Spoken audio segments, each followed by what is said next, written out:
All the songs are God's original composition. I can never claim it as mine because I don't really know how to make music. Kibaw lang mo kanta gamay, that's all. Kibaw mo gitara gamay, that's all. So very basic. So these songs are also a memorial of His great love. This is like a story of my journey, but I don't want to make it a very personal number. It's about me. It's really about God. And I want to impart this thing to you. Every song has a story learned, and I learned it along the way. The lesson learned came from the hard training that God gave me as I came to know Him, which willingly I accepted as part of my Christian walk with Him. It doesn't mean that you are a Christian or you surrender your life to the Lord, that you are set free from any problems or any trials in life. We still do experience, but this time it is a trial or a testing of our faith that will cause us to be stronger and even to know Him more in a very, very personal way. That's why we entitled tonight's activity as Broken Lives. Why the title? Allow me to share to you the word of the book of God in the book of Isaiah 61 verse 1 and 2.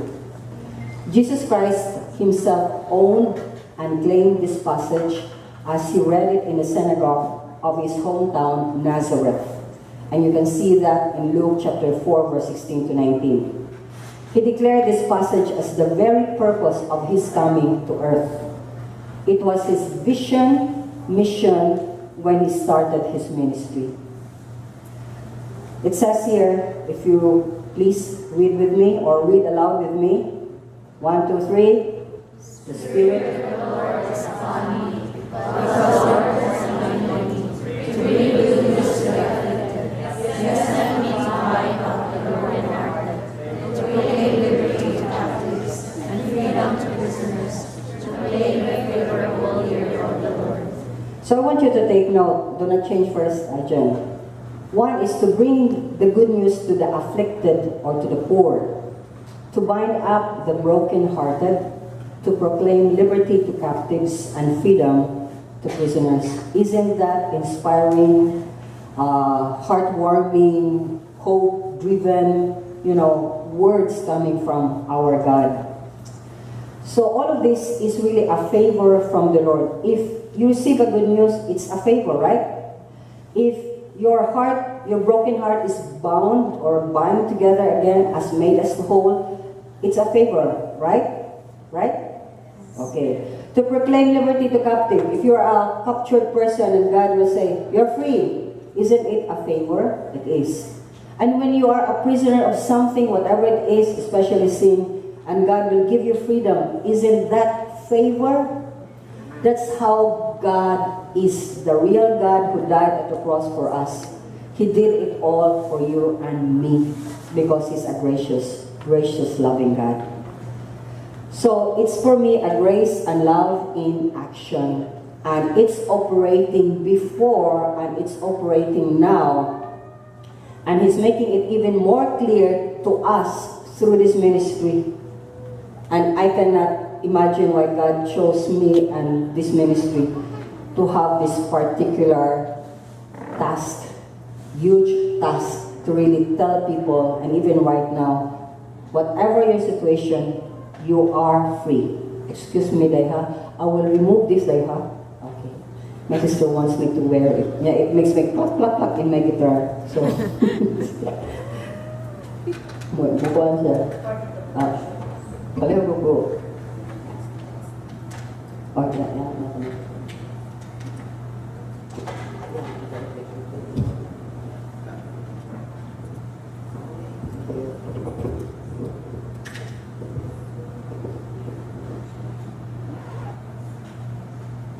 So, Jesus declared in Luke 4:21, today the scripture is fulfilled in your hearing. Jesus is the fulfillment of all what He read in the book of Isaiah. Why is that? Jesus is the good news Himself. He is the good news. He's the one whom the Father appointed not only to preach the good news, but also to make it effectual through his selfless sacrifice at the cross for the sins of mankind. That those who will look to him as their Savior will experience wholeness and deliverance from captivity or imprisonment from the power of sin and death. He's the Messiah that was promised hundreds of years ago to come. He's God in flesh, willing and able to redeem mankind from slavery of sin. Do you know that when we sin, we are slave to sin? Do you know that? Jesus said that in John 8:24. Please read with me. 1, 2, 3. Jesus answered them, "Truly, truly, I say to you, everyone who commits sin is a slave of sin." Clear. Every time we sin, we are a slave to sin. That doesn't mean, and we have this wrong notion, that I can, avoid the sin anytime I want to. No, you can't. Because the sin itself is the one that enslaved us. And we need to understand, sin destroys relationships.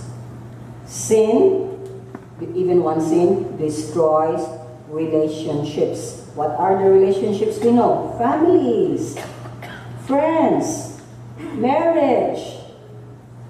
Whatever relationship, it really breaks it. When a man is slave of sin, he breaks the hearts of those around him, including his own heart. But the question is, who are the recipient of this good news of salvation? The recipient of this good news of salvation are the people who have nothing in this world and are greatly afflicted by their situation, and those who have nothing to boast about of their predicament. Kung pobre ka, actually, ikaw dyan ang unang diyan sa Ginoo para maluwas unta ka. Pero look, who are the busiest, the most busy, every time you go and you ask their time na basa lang sa Bible, busy ko. They have no business to run, no big house to clean, but they are the busiest. Busy sila to go around and chismis. Wala, busy sila. Busy around go sinning. Busy sila. But they are never available to listen to the Word of God. And this is my experience for many years in the ministry. As I don't know if I told you, I'm already 29 years old in the Lord. And ever since, I've seen that the most proud person to know God are the poor. And that's true. They are.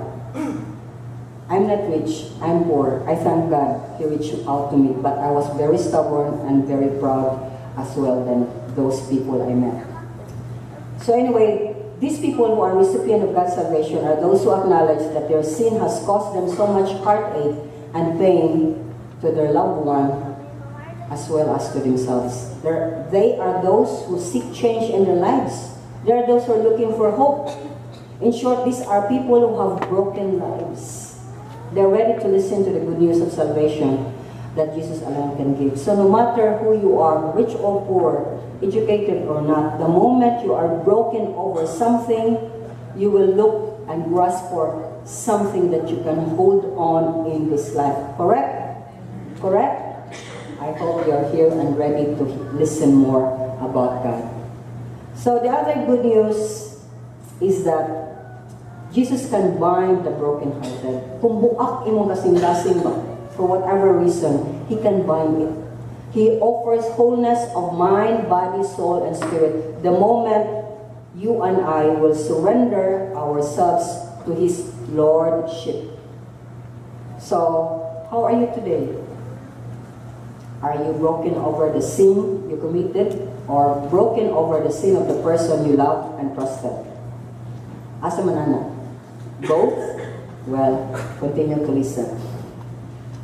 In whatever manner people hurt you, Jesus can heal that pain and make your broken life whole again. The other good news is Jesus has proclaimed freedom for those who are prisoners.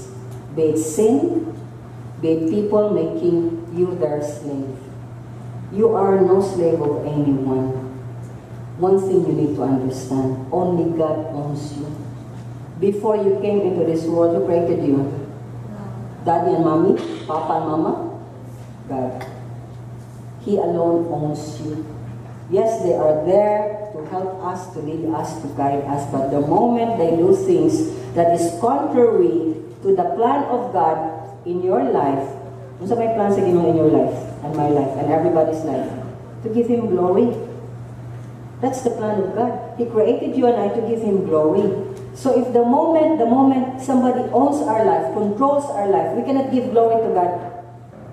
Get out, because God said you are free. Okay? So, He has come to release you from any oppression, from seen or unseen beings. If you believe that Jesus is God in the flesh, the one who died and rose from the grave to give you a hope and a future, if you are willing to repent of all your sins and turn your life over to His Lordship, Jesus will do all these things to you. Set free, released, bind ang imong heart, you are made whole, and most of all, you have eternal life. You are forgiven. Amen? So, if you believe that Jesus is God in the flesh, etc., turn your life over to His Lordship, and He will do these things. So do not be afraid and do not be ashamed, for God loves you. At times, fear and shame to declare what we have gone through and what we have become, na unsa natakaroon tungod sa gipangbuhat nga dautan sa mga tao, mauwaw ta mo declare nga, Lord, I need you. Mauwaw ta mo ingon nga, I need help. Jesus came down to release you from that, to help us out. So Romans 8:1 and 2 says, 1, 2, 3, let's read. There is now no condemnation to those who are in Christ Jesus. The law of sin and set me free from the law of sin and death. there's no condemnation to those who are in Christ. When you give your life to Christ, nobody can condemn you. If they will continue to condemn you, at least you know Christ has not condemned you. You are free. What matters most is that what God says, not what other people say about you. It is the freedom that God alone can truly give. So allow me to share this song to you. Right now, you may be laughing from the outside, but it's actually crying from the inside. Jesus loves you and He wants you to be free from such pain caused by sin. He wants your broken life to be whole again. Allow me to sing this song to you. Tears in my eyes reflect the pain I have inside. Nobody knows how deep except the Lord Jesus Christ. How can they be so insensitive to the pain they inflicted on the kid? Well, my friend, you can't expect, because they are dead. Tears in